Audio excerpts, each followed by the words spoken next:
Yo yo yo, apa kabar warga Rockstar? Yang lagi makan berhenti dulu, yang lagi boker selesain dulu guys. Karena hari ini kita mau bahas film yang kalau orangnya marah, bukan cuma emosi yang naik, tapi nyawanya ikut loading screen guys. Baik lagi di Rockstar Film, channel paling aman buat nonton film tanpa takut ditinju pemerannya langsung dari layar. Film kali ini spesial karena pesannya cuma satu. Jangan sok jago kalau lawannya mantan petarung UFC. Ini bukan film buat belajar bela diri. Ini film buat ngingetin kita semua bahwa hidup damai itu penting. Karena tidak semua orang bisa diajak ngomong baik-baik guys. Siapin cemilan, kencengin volume, dan buat warga Rockstar yang pernah sok jago di tongkrongan, hari ini kita bakal lihat contoh akibatnya guys. Langsung aja kita masuk ke ceritanya guys, dan welcome to Rockstar Film.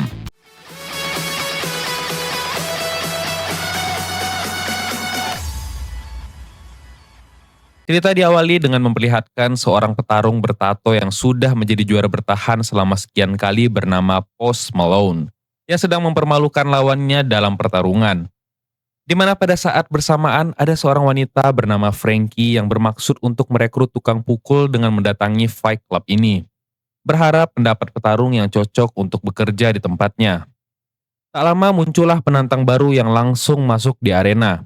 Di mana saat si petarung itu membuka jaketnya, sang Post Malone ini, sang juara bertahan pun langsung mundur dan menolak untuk melakukan pertarungan setelah menyadari jika penantang tersebut bukanlah pria sembarangan.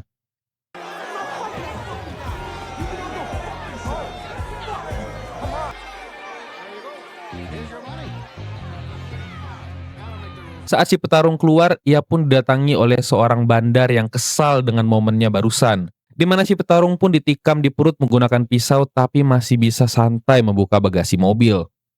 Tak lama muncullah Frankie yang datang untuk menawarinya pekerjaan sebagai tukang pukul di sebuah bar. Karena si petarung langsung menolak, maka Frankie pun memberikan nomor teleponnya. Barangkali ia berubah pikiran.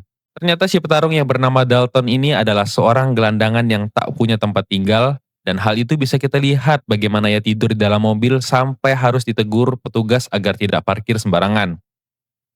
Entah apa yang sebenarnya sudah dialami oleh si Dalton ini, ia nampaknya sangat putus asa hingga dengan sengaja memberhentikan mobilnya tepat di tengah rel kereta.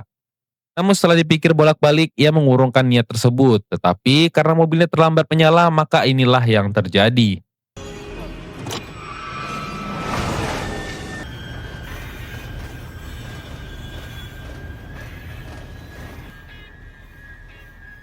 Beruntung Dalton masih di tangan Tuhan, ia pun sadar bahwa hidup harus terus berlanjut dan mencoba mengambil kesempatan yang diberikan dengan menghubungi Frankie dan pergi ke Florida. Inilah Dalton sekarang, sebuah pulau kecil bernama Glass Key di Florida, di mana ia langsung berkenalan dengan seorang gadis bernama Charlie yang merupakan anak pemilik toko buku setempat yang menawarinya sebuah buku. Sampai muncul ayahnya Charlie, Dalton pun segera bertanya tentang sebuah bar dan restoran bernama Roadhouse, yang ternyata sudah tidak jauh dari sini.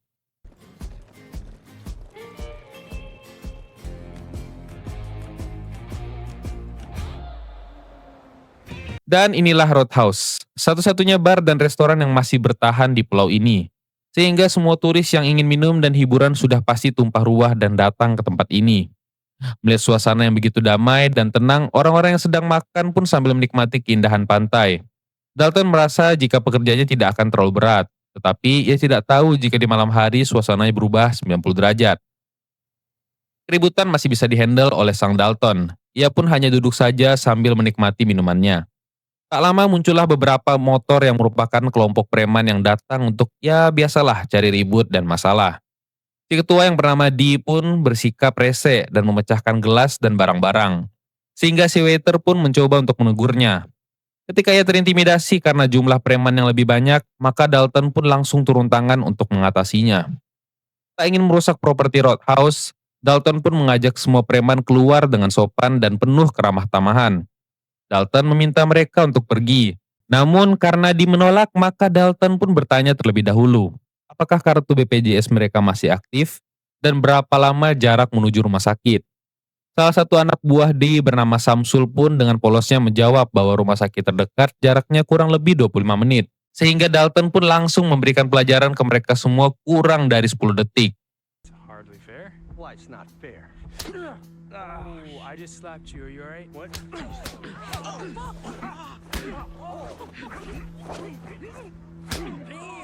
You. Fuck, man. Mereka pun tumbang dengan beragam cedera yang didapatkan. Karena Dalton tak ingin berurusan dengan polisi, maka ia pun dengan baik hati membawa para preman ini ke rumah sakit untuk mendapatkan perawatan medis secepatnya. Tak lama, Dalton pun didatangi oleh seorang perawat bernama Ellie yang berterima kasih atas bantuannya karena telah menghajar para preman yang sering meresahkan. Di mana Ellie juga dengan baik hati mengobati luka bekas tikaman di perut Dalton yang kembali terbuka akibat pertarungan barusan. Sepulang dari rumah sakit, Dalton pun kembali ke bar. Di sana, Jessica mengatakan bahwa Dalton bisa tinggal di atas sebuah perahu bekas yang lumayan masih bisa layak untuk ditempati. Tapi harus waspada terhadap seekor buaya yang katanya pernah menewaskan anjing milik salah satu warga. Disinilah kita akan diperlihatkan dengan masalah Dalton yang ternyata adalah seorang petarung UFC kelas menengah. Ia termasuk petarung yang dikenal sangat entertain sekali. Sering mengeluarkan kata-kata kasar dan sengaja memancing emosi lawan agar pertandingannya lebih seru dan menarik banyak penonton. Ghost Rider to the scale, the challenger, L1. This guy makes me laugh because he's a fucking joke.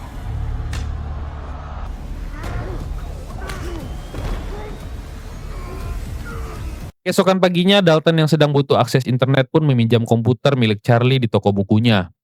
Tak lama terdengar suara ribut-ribut di luar yang ternyata adalah dua preman semalam yang sedang menagih utang kepada seorang penjual. Sehingga Dalton pun terpaksa keluar dan berhasil membuat mereka semua pergi ketakutan. Setibanya di Roadhouse, Dalton langsung disambut oleh kesibukan Frankie dan karyawannya. Hal ini merupakan rutinitas mereka setiap pagi dan hasil dari kekacauan yang terjadi semalam. Beralih ke tempat lain, kita akan diperkenalkan dengan seorang anak orang kaya bernama Ben yang sedang mendapat tugas dari ayahnya untuk menguasai seluruh wilayah yang ada di pulau ini, yang nantinya akan dibangun resort dan tempat wisata. Sehingga terkuaklah bahwa Dee dan gerombolan premannya adalah orang suruhan si Ben yang sengaja membuat teror agar para pedagang dan pengusaha di pulau ini menyerahkan tanah mereka. Kembali ke Roadhouse, ini keributan terjadi saat siang hari ketika seorang pengunjung yang mabuk bersikap rese hingga terjadi keributan antar sesama pengunjung. Di mana si waiter yang ingin turun tangan pun diberitahu Dalton untuk berhati-hati karena salah satu pengunjung membawa pisau di belakang badannya. Sehingga jika si waiter ingin menghentikannya, maka ia harus mundur selangkah dan langsung pukul wajahnya. What now, bitch?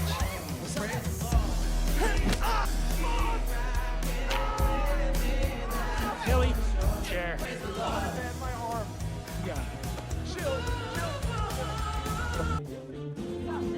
Fuck you up.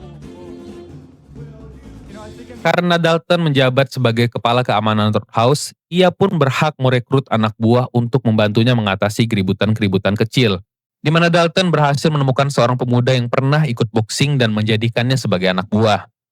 Suatu malam ada seorang pengunjung yang sudah mabuk berat tapi kekeh ingin terus minum. Karena Dalton sudah dikenal banyak orang di tempat ini, maka hanya dengan diperingatkan saja pun tamu itu pun sudah ketakutan. What? Again? Oh, nope. Alright, watch your step.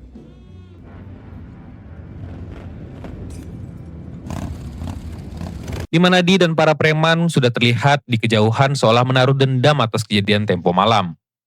Saat jam pulang, Dalton memilih berjalan kaki menuju ke tempat tinggalnya. Namun ketika sedang berada di jembatan, ada si Dee mengendarai sebuah mobil berniat untuk menghabisinya.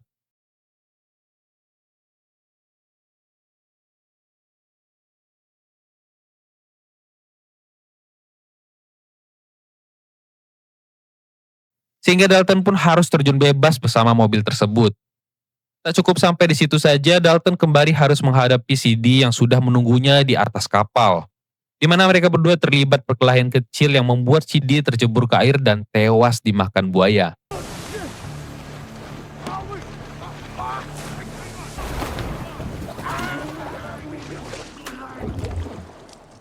Keesokan paginya, Dalton pun pergi ke toko buku Charlie untuk meminjam komputernya. Ia penasaran kenapa Dee sangat berambisi untuk menghabisinya. Ia curiga jika ada motivasi lain selain balas dendam. Hal itu diperkuat dengan kemunculan anak buah si Ben yang meminta Dalton untuk ikut. Namun seperti yang kita tahu, Dalton bukanlah orang yang sembarangan. Waiting, so you I don't think so. But you have a gun tucked in your waistband, so it's really not that intimidating, is it? The fuck are you talking about? No! Motherfucker! Your boss, if he wants to talk to me, I work at the Roadhouse and I'm there every night. Okay? Dalton pun meminta penjelasan tentang apa alasan utama Frankie mempekerjakannya di sini. Akhirnya, Frankie pun jujur bahwa ia tidak semata-mata membutuhkan tukang pukul untuk menjaga keamanan Roadhouse. Tetapi ingin seseorang yang kuat seperti Dalton untuk menjaga Roadhouse dari sosok si Ben yang sudah lama berniat membeli tempat ini. Beralih ke Ben yang terus mendapat desakan dari ayahnya, karena Ben tidak becus mengurus wilayah ini, maka sang ayah pun menghubungi seseorang untuk membantu putranya, yaitu seorang petarung UFC asal Irlandia bernama Knox, alias Conor McGregor yang dikenal sangat brutal dan punya perilaku seenak jidat.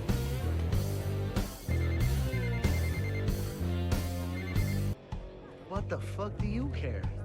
I got a serious fucking problem. Scusa? Scusa? I leave right away.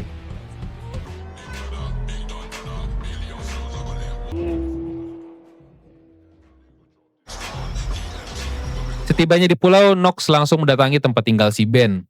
Ia dengan seenaknya masuk dan memakan sarapan milik para preman si Ben, hingga mereka menghajarnya semua sebagai tanda kedatangannya. Tak lama, Ben pun akhirnya tiba di sana dan langsung mendapat satu pukulan kecil di wajahnya. Knox terlihat membawa sekantong peledak yang biasa ia gunakan untuk membereskan masalah. Kedatangannya ke sini adalah untuk membantu Ben untuk membereskan masalahnya, yaitu Dalton. Dalton yang berada di kapal tiba-tiba dikunjungi Ellie yang ingin mengajaknya berkeliling menggunakan kapal kecilnya. Sementara itu, polisi yang memintanya ikut membawa Dalton ke tempat sepi. Di situ sudah ada seseorang kepala polisi yang meminta Dalton untuk pergi secepatnya dan meninggalkan pulau ini. Ketika Dalton sedang dikeroyok oleh para polisi tersebut, muncullah Ellie yang datang menyelamatkannya. What the fuck do you think you're doing? Dan terungkaplah bahwa si kepala polisi tersebut ternyata adalah ayah kandungnya Ellie. Di perjalanan pulang, Ellie pun menjelaskan bahwa hubungan dia dan ayahnya sudah lama tidak baik-baik saja setelah mengetahui jika sang ayah bekerja untuk si Ben.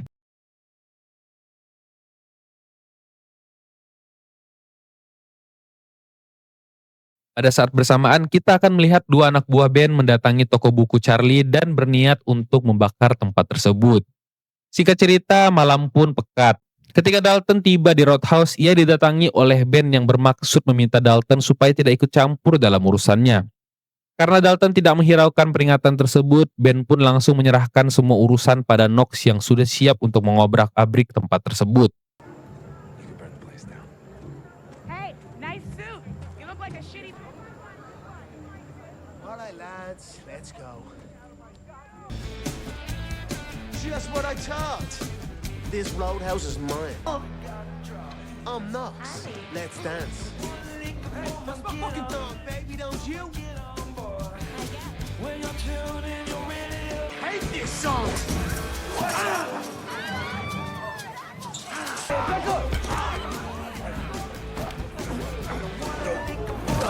Gara-gara Knox yang merusuh, para pengunjung yang lain pun jadi ikutan rusuh sehingga Dalton pun terpaksa turun tangan.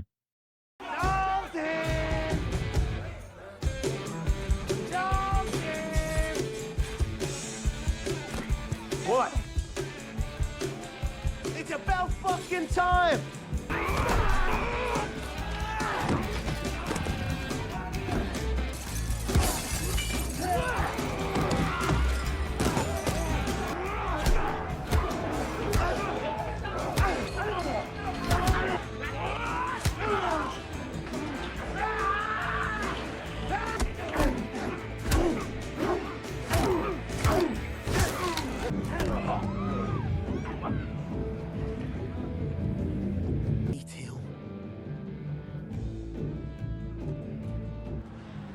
Setelah Knox menantangnya untuk berduel, Dalton yang sudah tidak punya motivasi bertarung memilih untuk mengalah dan pergi meninggalkan Roadhouse.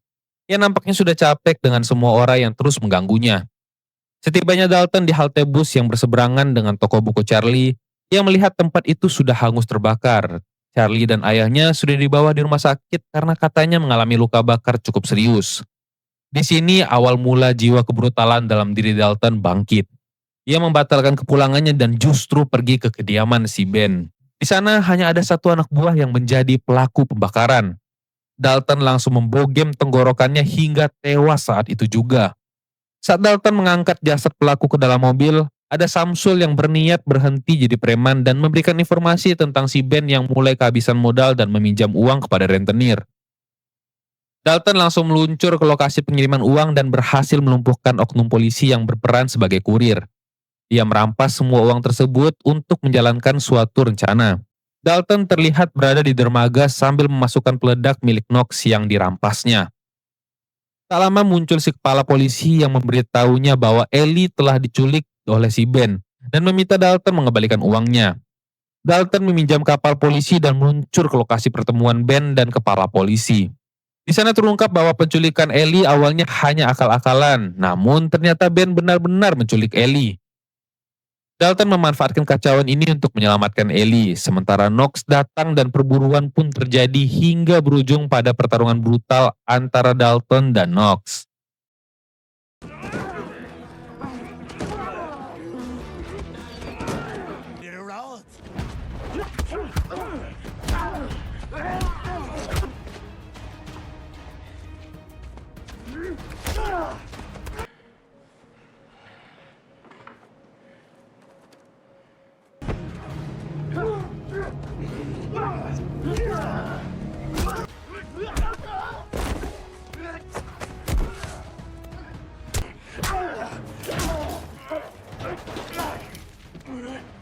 We have to be friends first.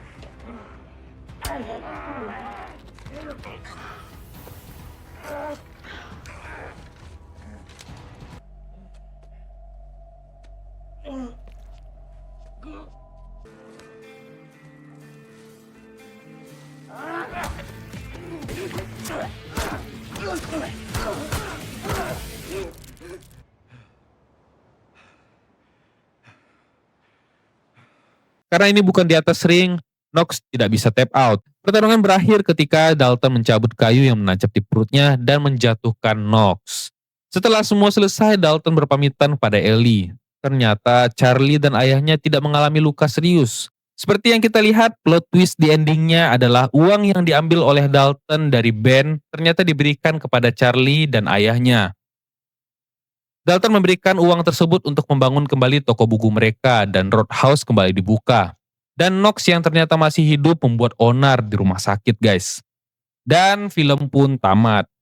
Ending yang cukup mengesankan dan Dalton mengajarkan kita bahwa untuk bertahan hidup diperlukan keberanian dan bakat gelut. Pesan dari film ini adalah jangan pernah menantang petarung UFC, guys. Oke guys, segitu aja untuk film Roadhouse kali ini guys. Gimana menurut kalian? Mamang McGregor gacor nggak guys? Walaupun ujungnya kalah, tapi dia tidak terkalahkan guys. Buat kalian semua yang belum subscribe, buruan subscribe sekarang supaya Mimin bisa terus menghibur kalian dengan konten-konten film alur cerita yang mendatang guys. Dan sampai jumpa di next video selanjutnya. Dan Mimin ucapkan bye-bye.